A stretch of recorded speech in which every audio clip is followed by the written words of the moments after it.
I, 33, female, have been married to my husband Zach, 36, male, for the last 10 years now, and we have been together for over 13 years. I met him in college, and while he was a couple of years older than me, that wasn't a problem in our relationship. I have always been an ambitious woman, and he knew that about me since the time we had met. I work as a fashion designer in a global label, the name of which I cannot say for obvious reasons. I have worked very hard to reach where I am because I started off in the industry with no connections and no backing from anyone. I had to slowly crawl my way up the ladder in my field. And I'm really proud of where I have come. When things were getting serious between Zach and me, I had told him that for me, establishing my career was a priority. And if he could not understand and support it, I could not really think of having a life with him. Zach understood completely because he is very driven and ambitious himself. He currently works in the finance department of a tech company and has steadily grown in his career to create a name for himself. 3 years ago, however, Zach and I started having issues in our marriage. He felt that I had done really well in my career and that the time had come to focus on starting a family and raising kids. I did not feel the same way. While I knew that I had come a long way, I knew that there was still time and there was more that I could do. I had, by that point in time, begun looking to switch to my current label or other labels of the same stature. Securing employment here is very tricky, but my old job was in jeopardy too due to COVID-19.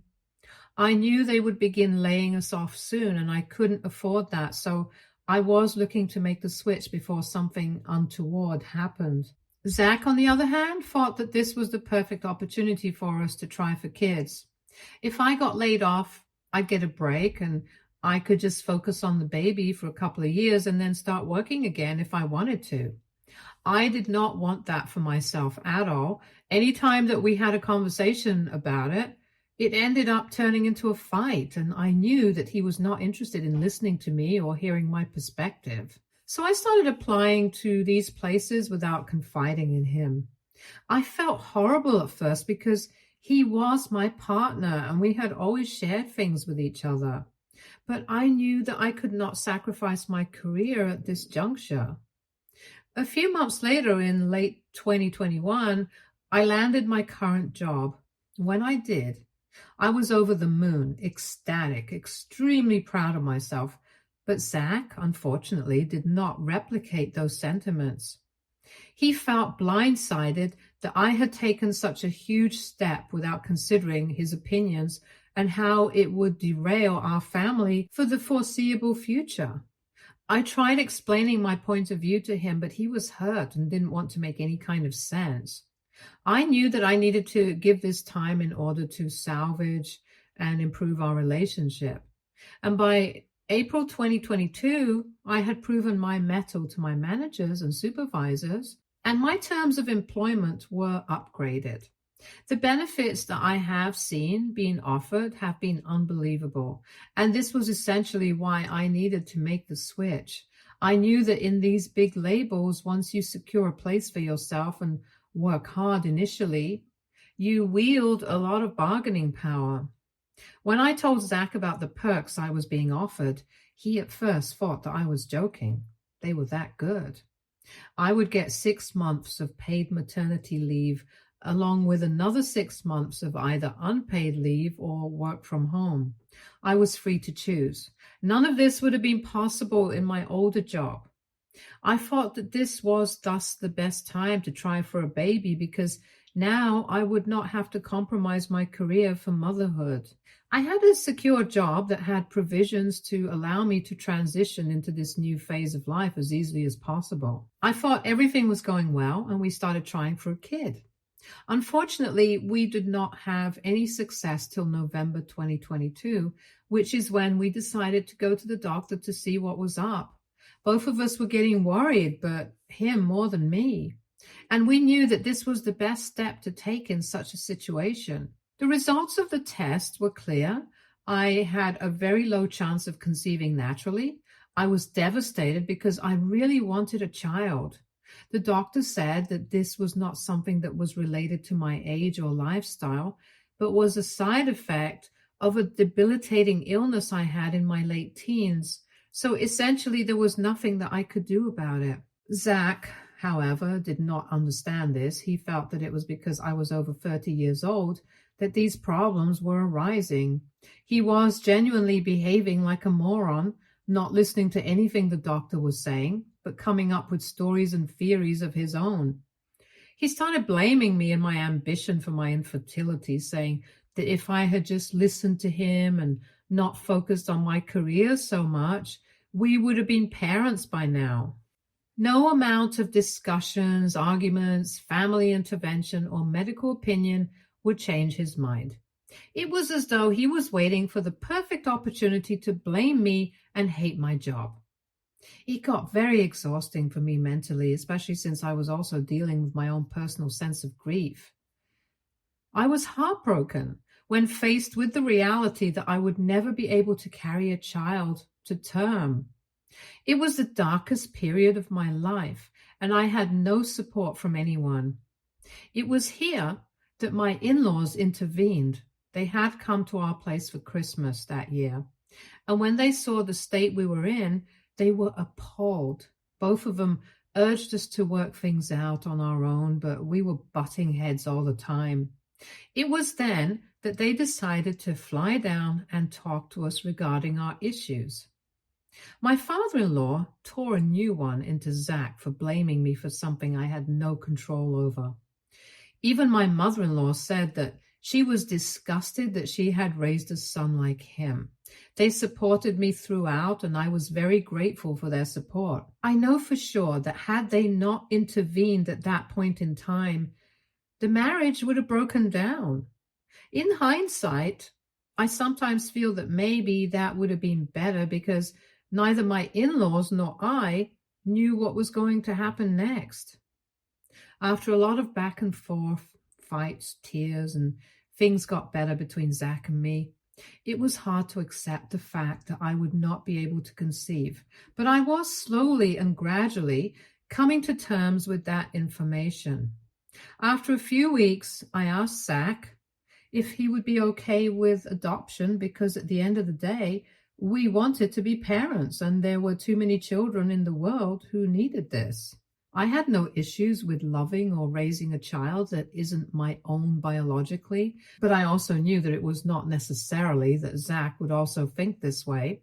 Even when we were dating, I remember we were discussing parenthood once, and I had asked once whether he would be open to adoption in the future. He seemed so amused at the proposition at the time, as though I had said the most bizarre thing ever. He laughed at me and said that he never thought about these things because he knew that such a situation would never arise. I pressed him a little, but I saw that he was getting annoyed, so I dropped it, and the topic never came up later. So I approached him with a lot of hesitation, but I knew that this was an important conversation, and now was the correct time to have it. I broached the topic very gently, just beating about the bush at first, but he caught on soon enough. Before I could even mention adoption from my side, he blankly said that he would not raise anyone else's kid. So adoption was off the table completely.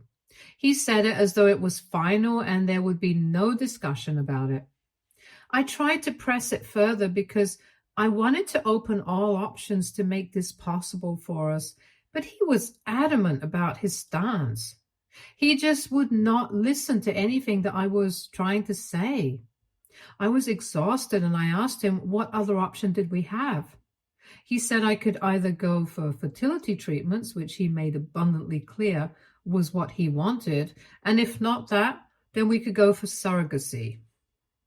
I made it clear in no uncertain terms that I would not be taking fertility treatments. I know a lot of women who do, and I know the kind of torture they have to put their bodies through in order to make it possible. Spending all that money, harming my body in the process only to have a kid that was mine did not make sense to me. Both of us, therefore, had completely vetoed each other's first options. Mine was adoption, which he was not okay with at all, and his was fertility treatments, even the idea of which I did not want to entertain. The common ground that was somewhat acceptable to both of us was surrogacy. Neither of us had thought of it as our preferred option, and there was a lot of back and forth in trying to convince the other person to relent and choose either option or fertility treatments. But we were both stubborn and didn't want to budge, so ultimately we decided on surrogacy. Luckily for us, we found a willing surrogate very soon. It was his co-worker, Sarah, 27, female. He was the one who suggested her to me and said that she would be more than happy to do it if we were a match. I was relieved that we didn't have to look so hard to find a surrogate, but I should have known. I don't know why my instincts did not kick in, because they generally do.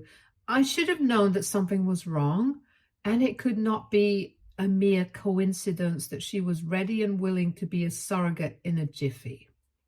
None of these suspicions arose at that time. I was just grateful that the first part of the entire process was sorted, and now we just had to go deal with the doctors. She went through some tests and some intense doctor's appointments, but the doctors seemed positive. She was young, fertile, and they said that she had a very good chance of carrying the pregnancy to term. The samples had been collected and stored beforehand, so it was just a part of implantation that remained. Once all of this and the paperwork were done, the doctors gave us an appointment for the big day. Both Zach and I were so excited and anxious the entire time.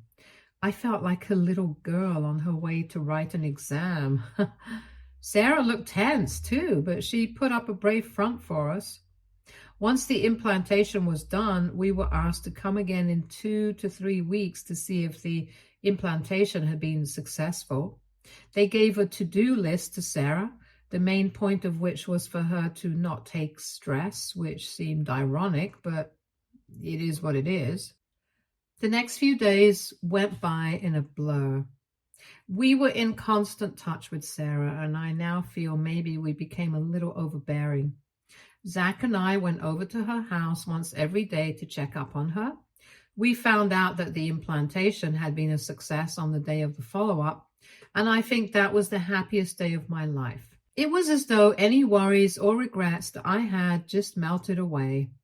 Zach and I were worried about the baby during the first trimester, so we didn't announce to anyone what was happening. We had planned that we would make the announcement in the 4th or the 5th month, and not before that. The first few weeks after we got news of the success were great. Both Zach and I were in touch with Sarah and helped her out with any medical issue that she was facing. Things started going downhill by the 1.5 month mark. Sarah's morning sickness got really aggravated, and she had to call in sick to work because it was so unmanageable. The doctors prescribed some very mild medicines, but essentially told her that she had to toughen it out, as this was normal and would probably last the entire trimester, if not more. It was during this time that I got injured too.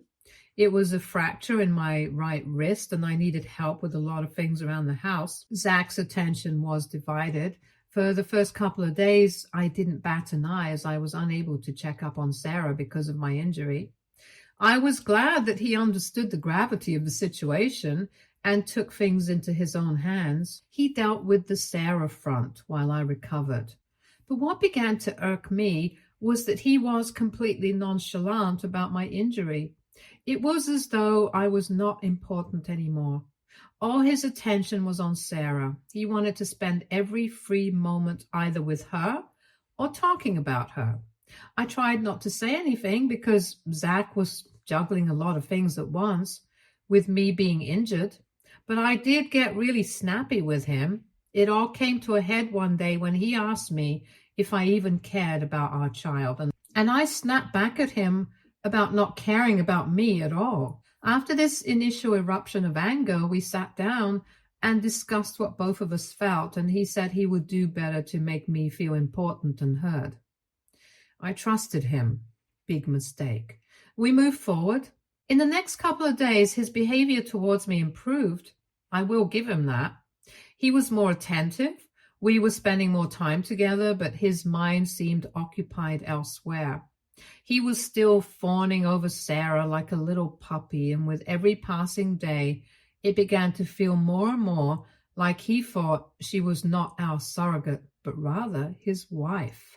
She had taken an off from work, and while it was paid leave, Zach was still working extra hours to cover for her and went to meet her every single day, even if I had been to see her earlier in the day.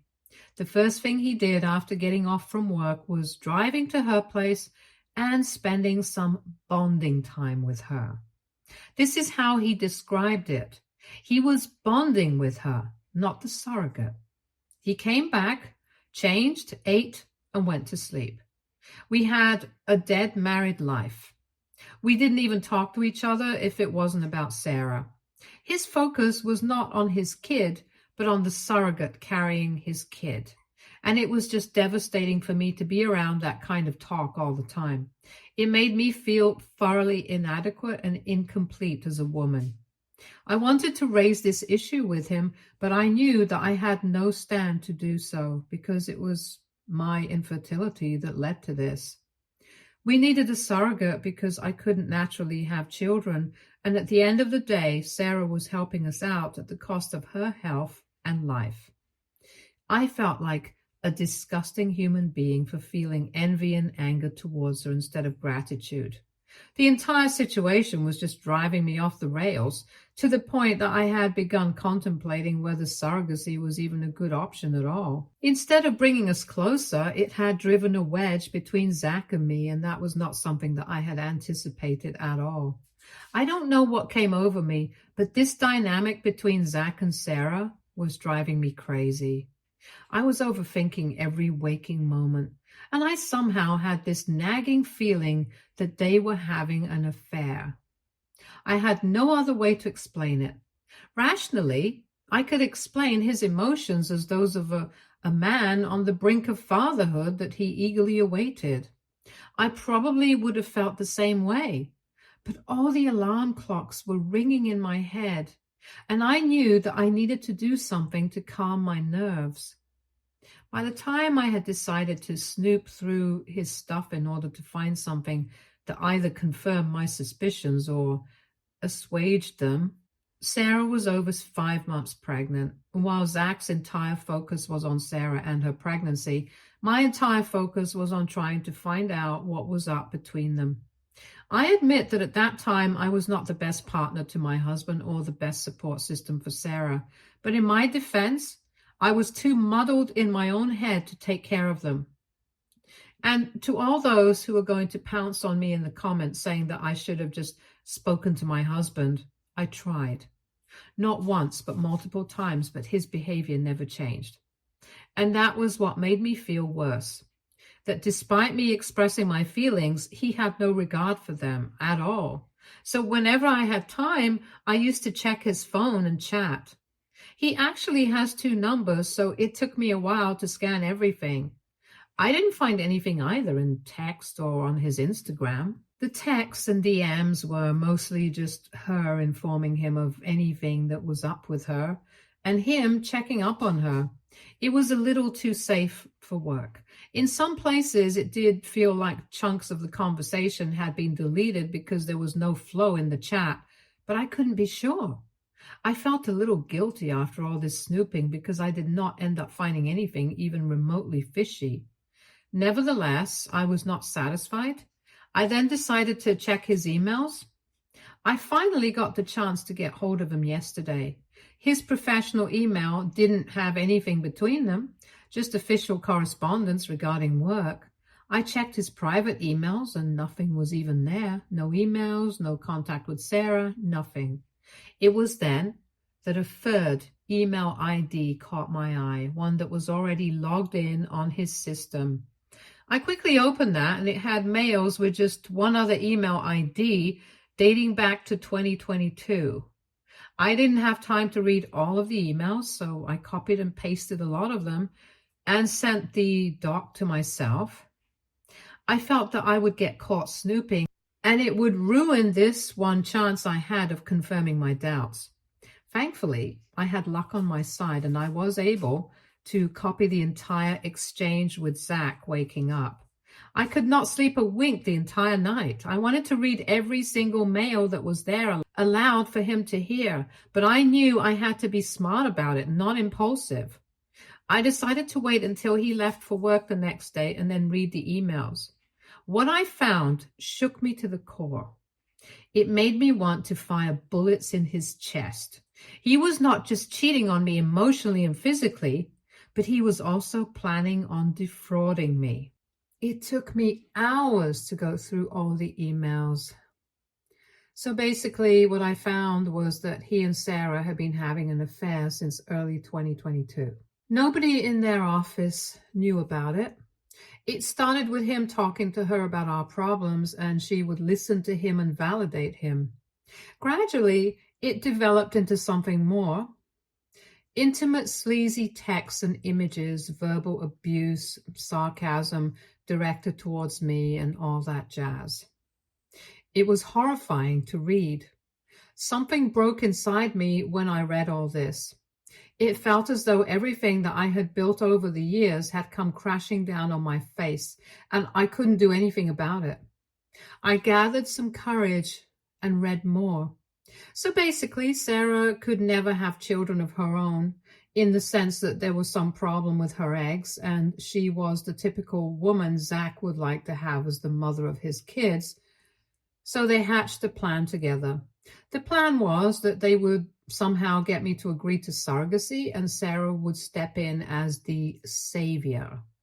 Jack had convinced Sarah that once the baby was born, it would be in the best interest of their family that Sarah quit her job and become a stay-at-home mom. The only way they would have been able to afford a luxurious life with only one income and a family of 3 would be if they somehow roped me in.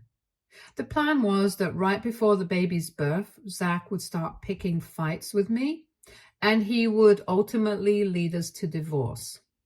He would then press the courts for primary custody because even though I was the biological mother, he was willing to raise the child with the surrogate. I would then have to pay hefty child support payments till the child turned 18, which I could afford given my job. They would then mooch off of these payments and live their picture-perfect life together. All of this was detailed in its entirety in those emails. At first, I didn't even feel the hurt. I just felt shocked and numb. My brain could not process the months of meticulous planning. If they were so happy together, if he didn't want to be with me, he could have done the respectable thing and told me. I had been living in a sham of a marriage for the last 2 years, working through issues, letting my self-esteem be crushed, all for him to be able to have an affair and a baby. My baby with another woman. Every single ounce of love that I felt for him just vanished in an instant. I could only feel rage and disgust in every fiber of my being. I knew that I had to do something, and I needed to do it fast. I needed to get my ducks in a row and get myself and my kid out of this mess. And that too, as soon as possible. I called my lawyer friend, Stacy, and told her that I needed to stay with her for a few days and sort things out. I then sent a text to Zach saying that Stacy was sick and needed someone to help, so I'd be going over to her house so that I wouldn't be disturbed. I don't know where I stand legally in this mess, but I know I'm not going to give up or back down. Update 1. Stacy and I had a long chat. She cannot fathom that all this had been going on for 2 years and I didn't get a clue. I told her that I had no reason to distrust him. Despite the fact that we were having our fair share of troubles, I had never anticipated that the man I'd been with for 13 years would do something like this and betray my trust completely. The good thing is that we are sure of the next legal steps that we have to take, and she says she is positive that I'm going to win this one. However, she says that everything needs to happen before the delivery and that we will have to make the entire scheme and therefore their little affair public. Because if that is not done, I don't stand a chance in the courts. The other way is that I wait it out and wait for Zach to start the divorce and then try to get primary custody, but that seems unlikely. And to be very honest, Zach does not deserve this grace. He deserves all the mudslinging that he's going to get for ruining my life like this. And I can't wait to expose him and Sarah everywhere. In the courts, in the family, and most importantly, in their workplace. That is the only way that I can get my revenge. Update 2. It has been a total 3 days since I read his emails. After spending a day with Stacy, I went back home for 1 day and packed all my important stuff while he was at work. I didn't want to give him even a split second to think that I knew or that I was planning something, so I decided to stay with Zach that day and tried to behave as normally as possible. Stacy, meanwhile, was getting the divorce papers in order. Today, right after Zach went to work, I took all my stuff and went to Stacy's house. She had by then sent the divorce papers to his office and a notice to his boss saying that 2 of his employees are going to be involved in a long-drawn legal suit on grounds of adultery and fraud. This was only meant to make the management aware of the cute little affair between my soon-to-be ex-husband and his witch of a partner. It did have the desired effect because Zach had been trying to contact me through all means possible. He has tried calling, voicemails, texting, and using his friends' colleagues' phones to call. Stacy has advised me to not receive any unknown calls on my phone, and if I do, I need to record it because anything that he says from this point onwards can be considered as evidence. His messages in themselves are very incriminating. He has had a total outburst in my chat and is alternating between begging me to come back to make things right or calling me every name under the sun. Surprisingly, Sarah hasn't called me or tried to get in touch yet, though I am sure that Zach would have informed her of the recent developments that are going to shake her world. I think I now finally have the time and luxury to grieve the loss of my marriage and life as I knew it, since the part of the confrontation is over. I have been in fight mode ever since I found out, so now I know I can let myself feel all these feelings that I've been bottling down for the last couple of days. Update 3.